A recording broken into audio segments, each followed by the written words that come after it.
जाटों ने जरूर सोच लिया है कि आगे क्या करना है। जाटों ने ये सोच लिया है कि हमें सिख धर्म में जो है चले जाना है। तो जब आप कह चुके कि हम हिंदू धर्म में नहीं है, 35 एक तरफ है, 35 मिलकर के एक को हराएंगे, सत्ता पे काबिज होंगे, तो ठीक है, नमस्कार, धन्यवाद। हम जो है सिख भाइयों के पास, जहां अपने भाई बैठे हैं उनके पास चले जाते। अरे तुम दिल्ली का रास्ता छोड़ दो, तुम अमृतसर की तरफ चलो। इस मुहिम को चलाना पड़ेगा कि चलो अमृतसर की तरफ, और डेट रख करके सारे वहां जाकर के सिक्की अपना के फिर इधर को आओ।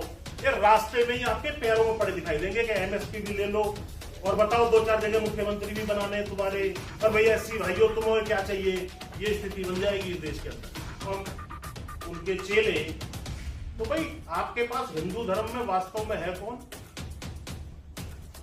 आपके पास केवल ब्राह्मण है। इसका मतलब ये सारी जो व्यवस्था है, मनुवाद की बात करना, बाकियों को खारिज करना, ये सारी व्यवस्था ब्राह्मणों को जो है बाकी लोगों के ऊपर हिंदुत्व की चादर बिछा करके कमांड कंट्रोल सत्ता सौंपना। बहुत बहुत धन्यवाद मनोज भाई। काफी विचारशील व्यक्ति यहाँ पर हॉल में मैं देख रहा हूँ, और बड़े ध्यान से सारी बातें सुन भी रहा था। देखिए, जो समस्या यहाँ क्रिएट हुई है, उसका जो ब्लूप्रिंट है, जब तक हम उसके ब्लूप्रिंट को नहीं समझेंगे, तब तक हम किसी हल पर पहुंचने की संभावना हमारी नहीं है। और ब्लूप्रिंट आरएसएस और भाजपा या संघीय ताकतों ने 100 साल पहले ही ब्लूप्रिंट बना दिया था। ये हमारी गलती है कि हमने उनको उस ब्लूप्रिंट पर इतने वर्षों तक चलने दिया, उनको सत्ता पे कब्जा करने दिया। हम आपस में लड़ते रहे और बटे रहे। उस ब्लूप्रिंट को, जैसा अभी ऋतु मैडम जी ने भी कहा, कि ये बात रिकॉर्ड में जानी चाहिए, बहुत लोगों को पता नहीं है। तो मैं आज ये इनकी वी और आर नेशनहुड डिफाइंड गोलवलकर की किताब लेकर के आया।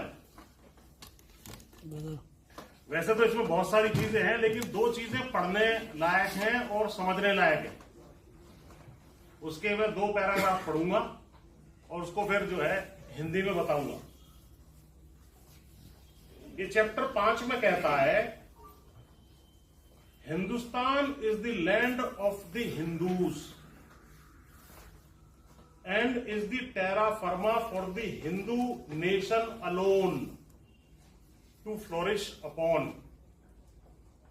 What is to be fate of all those who today happen to live upon the land, though not belonging to the Hindu race, religion and culture?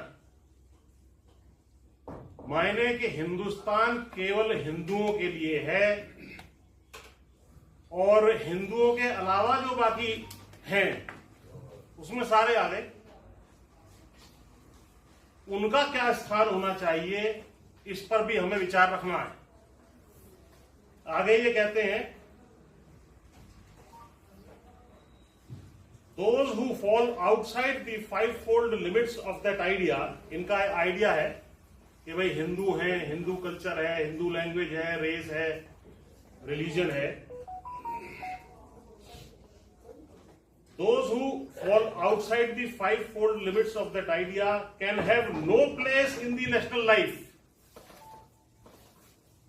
unless they abandon their differences, adopt the religion, culture, and language of the nation, and completely merge themselves in the national race. यानी कि हिंदू के अलावा इस देश में किसी व्यक्ति का कोई स्थान नहीं है। अगर नॉन हिंदू कोई है तो उसको हिंदू में ही मर्ज होना होगा, और अगर वो नहीं होता है तो ये लिखते हैं आगे पेज नंबर 45 पर,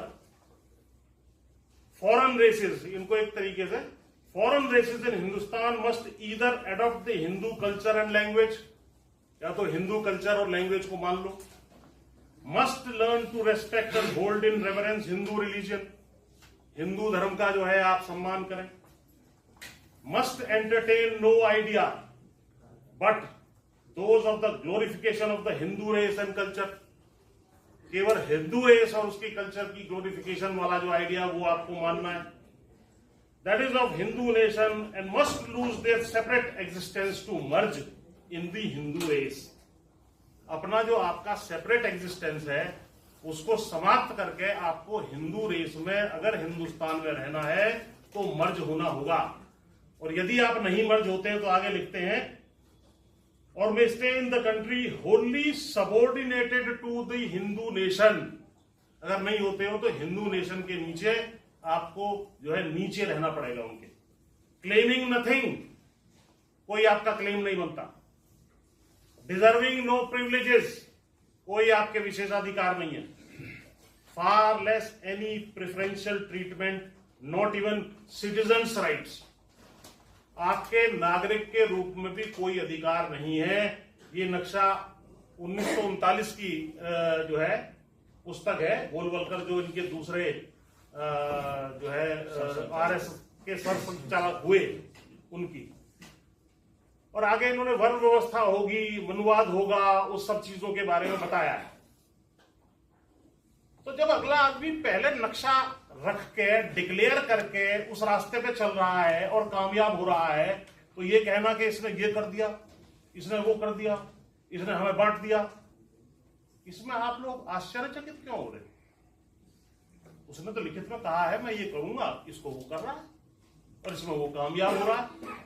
आज उसने सारी संस्थाओं के ऊपर कब्जा कर लिया।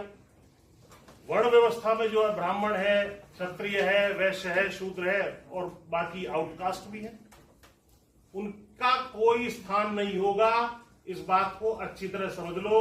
100वां वर्ष है इस बार, 1925 में हुई थी संस्था और 2025 में इनका 100 वर्ष हो रहा है। आगे जो मैं देख पा रहा हूं, मुझे लग रहा है कि कुछ समय बाद सबसे पहला और बड़ा टारगेट जो है वो है मुसलमान। इस देश के मुसलमानों की वोट खत्म होगी सबसे पहले, सुन लो, और इस देश में चू नहीं करेगा कोई। दूसरा जो टारगेट है वो सिख हैं। मुसलमानों को पाकिस्तानी, आतंकवादी, विदेशी आक्रांता ये सब कह के खारिज किया जाएगा,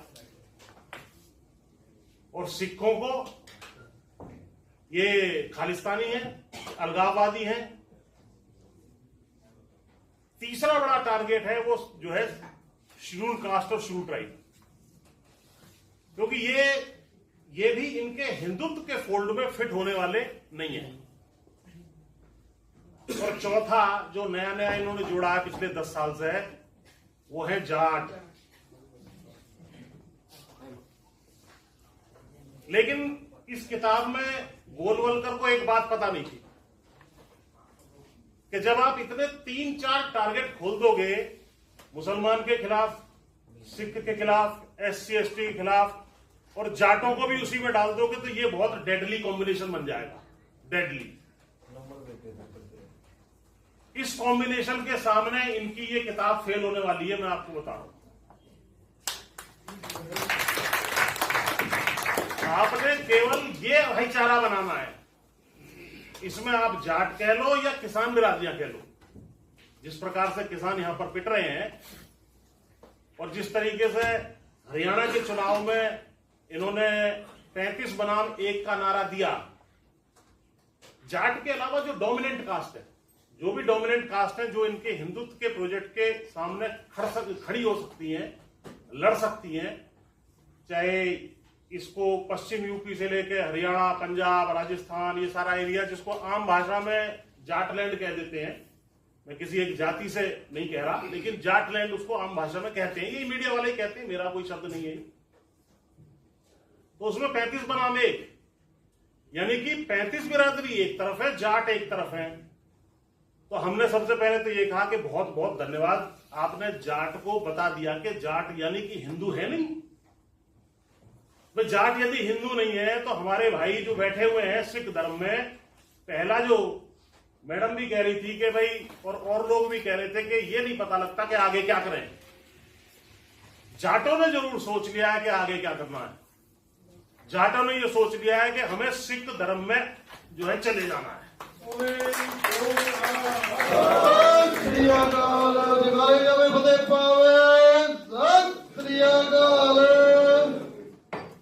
इस बारे में हमने अनेकों इंटरव्यू भी दिए, बात भी रखी। पीछे मनोज भाई ने बहुत बड़ी अच्छी मीटिंग वो कनाडा के विषय पर रखी थी 10 तारीख को, 10 नवंबर को रोहतक में, तब भी हमने रखी।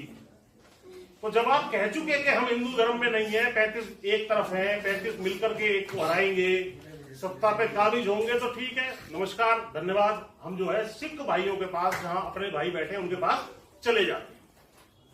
इससे इनमें बड़ा हड़कंप मचा हुआ है आज की तारीख में। तो ये एक जो है मुद्दा हमने समाज के सामने रख दिया। इसी तरीके से यूपी बिहार में ये लोग कह रहे हैं कि यादव गैर यादव करेंगे, महाराष्ट्र में मराठा गैर मराठा करेंगे, गुजरात में पटेल के खिलाफ राजनीति करेंगे, झारखंड और छत्तीसगढ़ में आदिवासियों के खिलाफ लड़ाई करेंगे। तो भाई जब इतने फ्रंट आप खोल दोगे श्रीमान जी गोलवलकर एवं उनके चेले, तो भाई आपके पास हिंदू धर्म में वास्तव में है कौन? आपके पास केवल ब्राह्मण है। इसका मतलब ये सारी जो व्यवस्था है, मनुवाद की बात करना, बाकियों को खारिज करना, ये सारी व्यवस्था ब्राह्मणों को जो है बाकी लोगों के ऊपर हिंदुत्व की चादर बिछा करके कमांड कंट्रोल सत्ता सौंपना, ब्राह्मणों का जो प्रोजेक्ट है वो ये प्रोजेक्ट है। हम इनकी कोई गलती नहीं मान रहे।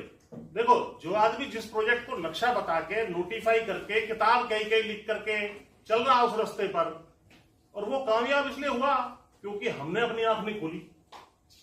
हम लोग अलग अलग बटे रहे, ये मुसलमान हैं, ये सिख हैं, ये एससी हैं, ये जाट हैं, ये मराठे हैं, और ये पटेल हैं, और ये यादव हैं। कल हम आ रहे थे तो बल्लाज मलिक जी भी थे, दांगी साहब भी थे, तो बीच में मुझे एक यादव हैं, वहां से फोन आया, बोला जी आपने बड़ी अच्छी बात रखी है और हम आपके साथ ही है। मैंने कहा तुम लोग भी, जैसे हमने यहाँ पे कहा है कि ये पश्चिम यूपी का जो इलाका है, पूरा रीजन जो है एक तरीके से यहाँ पर मुख्य जाति, जो लोग आम भाषा में कहते हैं जाट लैंड है, भाई हमने इसकी मांग रख दी है, तुम यादव लैंड की रख दो, हम तो तुम्हारा भी समर्थन करेंगे, तुम्हारे साथ भी सो जो है सारे सारे रहेंगे। और जो महाराजा रणजीत सिंह जी के राज में, चाहे वो एससी समाज हो, चाहे वो हिंदू हो, चाहे मुसलमान हो, तमाम लोगों को न्याय मिलता था, वैसी वास्तविक न्यायिक व्यवस्था, राज व्यवस्था होनी चाहिए। ये जो है खालसा राज का जो है सपना है। आ रहे थे कल, तो मेरे एक चैनल पे मैंने कहा भी था, उस बात को भी मैं कहता हूं, मेरी बात हुई मनोज भाई पहलवान जी से भी, पहलवान बजरंग पूनिया से, और मैंने ये कहा कि भाई देखो, आंदोलन बहुत हो चुका, बेइज्जती भी खूब हुई, जाटों की बच्चियां थी मुख्य रूप से, जो पहलवान बच्चियां थी, हम भी उस आंदोलन में शामिल हुए। अगर ये गंगा पर मेडल बहाने ना जाती और ये कहती कि हम तो अकाल तख्त पे जाएंगे, और वहां मेडल सौंप देती और ये कहती कि भाई गुरुजी हमें न्याय दीजिए, तो अब तक धरती पे उस व्यक्ति का पता नहीं चलता।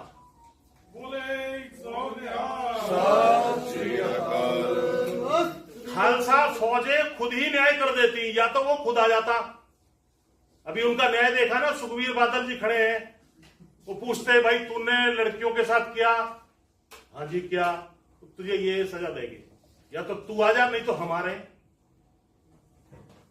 ये न्यायिक व्यवस्था फेल हो चुकी है इस देश के अंदर। किसान यहां बैठे हैं, 13 फरवरी से बैठे हैं, 13 महीने हम लोग वहां बैठे रहे। न्यायिक व्यवस्था जो है ऐसी अंधी हो गई है। एक पूरे बॉर्डर स्टेट को आपने काट के फेंक दिया। आपने वहां पे बॉर्डर जो है ऐसा, जैसे चीन का पाकिस्तान का बॉर्डर हो, वैसा बॉर्डर बना दिया। Border sensitive state. कल को उनके मन में अलगाववाद आ जाए, वो कहने लगे भैया ये लाहौर हमारे नजदीक है और दिल्ली हमसे दूर है, क्या करोगे तुम? और जिस दिन पंजाबी, ये सिख जाट एक तरफ हट जाएंगे, पाकिस्तान अगले दिन दिल्ली में तुम्हारे घर में घुस जाएगा। 1960 में सारे देश का पेट भरने का काम हम लोगों ने किया, तुम लोग भूखे मर रहे थे। पंजाब, हरियाणा, राजस्थान, वेस्टर्न यूपी, ये सारे इलाके ने देश की सुरक्षा में सबसे ज्यादा कुर्बानियां इस इलाके ने दी, स्वतंत्रता संग्राम में दी। आज जो है इन्हें खालिस्तानी क्या करते हैं? क्या सिख भाइयों की कुर्बानियां कम हैं? तो भाई एका बनाओ। और मैं एक साफ साफ तौर पे कह रहा हूं कि अगर हिंदुत्व का कोई मुकाबला कर सकता है तो वो खालसा कर सकता है। खालसा राज ही सच्चा राज होगा और खालसा राज निश्चित आएगा जब से इन्होंने ये ऑपरेशन शुरू किया है।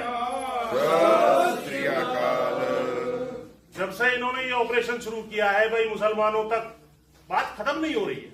फिर सिखों को अलग करो, फिर जाटों को अलग करो, फिर एससी समाज को अलग करो। यही समाज अगर अलग होकर के सारे के सारे एक साथ एक सिक्खी में चले जाएं तो ये तो समुद्र के रास्ते भाग जाएगा, ब्राह्मण भाग जाएगा देश में। उनको सांप्रदायिक ग्रंथ कहता हूं। और ब्राह्मण को देश से भगाने का एक तरीका है अधिक से अधिक संख्या में सिक्खी की तरफ पलायन करना होगा। और हमने तो सबूत दे दिया, कई सालों में हम बैठे 1890 से लेकर के 1930 के बीच में चौधरी चरण सिंह जी की चिट्ठी है जो 1958 में उन्होंने नेहरू जी को लिखी थी। वो है मेरे मोबाइल में, मैं उसको शेयर कर सकता हूं अगर कुछ लोग जो है चाहे तो बात बात में नेहरू जी ने, पंडित नेहरू को कह दिया था कि यार ज्यादा जाटपना चोई साहब मत दिखाए करो आप। उन्होंने घर आके पूरी चिट्ठी लिख दी उनको। उसमें उन्होंने कहा कि भाई जाट को जब जब जलील किया गया, नीचा दिखाया गया, अपमानित किया गया, उसने धर्म तक बदल लिया है। खूंटी पे 2 मिनट में टांग देंगे इस हिंदू धर्म को। और 1890 से 1930 के बीच में ज्वाइंट पंजाब जो था, इंक्लूडिंग पाकिस्तान पंजाब, 54% हिंदू जाटों ने कन्वर्जन कर लिया सिक्खी में या मुसलमान बन गए। ये लिखा है, डॉक्यूमेंट है इस बात का। और ये महर्षि दयानंद बीच में ना कूदे तो अब तक जो है सारा काम हो लिया होता वहां तक। और इनकी हिम्मत ही नहीं थी फिर ये जो है हिंदुत्व वाला प्रोजेक्ट खड़ा करने की। और मैं आपको बता रहा हूं बहुत गारंटी से, ये जो चारों लोग हैं, मुसलमान, सिख, जाट और एससी समाज, एससी एसटी समाज, ये एकजुट हो जाए तो इनको, ये गोलवलकर एंड कंपनी को हम लोग यहीं जाटलैंड में ही दफन कर देंगे, गाड़ देंगे बिल्कुल। हाँ, यहीं गाड़ देंगे। और इसी से डरते हैं। तो मैंने तो पहलवान जी से मैंने कहा भाई तुम लोग जो है ना, और किसानों से भी मैं कह रहा हूं, इनसे दिल्ली मांगने मत जाओ। सारे देश का किसान, हरियाणा, पंजाब, राजस्थान, सब उठ के चलो भाई हम तो अमृतसर जा रहे हैं सिक्खी लेने, सिक्खी में जाने। और वहां से वापस एक एक आदमी 1.25 लाख बन के फिर दिल्ली पे टूटेगा। बोले सोनिया। नियम अस्तित्व का है, अस्तित्व में नियम है। तो दिल्ली ये जो नहीं आने देना चाहते हैं, तुम दिल्ली का रास्ता छोड़ दो। जब हम एक चीज अमृतसर की तरफ चलो, वहाँ हमारे मुहिम को चलाना पड़ेगा कि चलो अमृतसर की तरफ। वो सदा सदा के लिए और डेट रख करके सारे वहां जाकर के अपना के फिर इधर को आओ। फिर रास्ते में ही आपके पैरों में पड़े दिखाई देंगे कि एमएसपी भी ले लो और बताओ 2-4 जगह मुख्यमंत्री भी बनाने तुम्हारे। और भैया एससी भाइयों तुम्हें क्या चाहिए, ये स्थिति बन जाएगी इस देश के अंदर। देश छोड़ के भाग जाएंगे ये, इनकी इतनी हिम्मत है। तो हमें अपनी मजबूती को पहचानना चाहिए। 35 बनाम 1 का नारा दे दिया, हमें अकेला कर दिया, कोई बात नहीं, हम गुरुओं के पैर छू करके हम 1.25 लाख बन जाएंगे। अकेले को 1.25 लाख बनने का फार्मूला जिस व्यक्ति ने दे दिया, जिन गुरुओं ने दे दिया, उनके बताए हुए पद चिन्हों पे हमें चलना होगा। तो भाईचारा, ये जो बैठक हुई है, मुझे बोलने का अवसर दिया। मनोज भाई बहुत मेहनती व्यक्ति हैं, विचारक व्यक्ति हैं, पुराने टाइम से और बड़े इन्होंने कष्ट झेले हैं, लंबे समय तक जेल में भी रहे। इस मुहिम को जो है लंबे समय तक आगे चलाना है और एकजुट होकर के एक छत्र जो सिक्खी की तरफ अगर मूवमेंट कर देती है सारी बिरादरी, किसान बिरादरियां, दलित बिरादरियां, तो फिर हमें कोई दिक्कत नहीं है। इनके साथ हमारे अम्बेडकर साहब भी रहेंगे, और बाकी जो विचार उनके हैं, पर इस विचार को यहाँ खत्म करना है तो सिक्खी से बढ़िया कोई इंस्ट्रूमेंट, खालसा राज से बढ़िया कोई जो है राज हो नहीं सकता। बहुत बहुत धन्यवाद।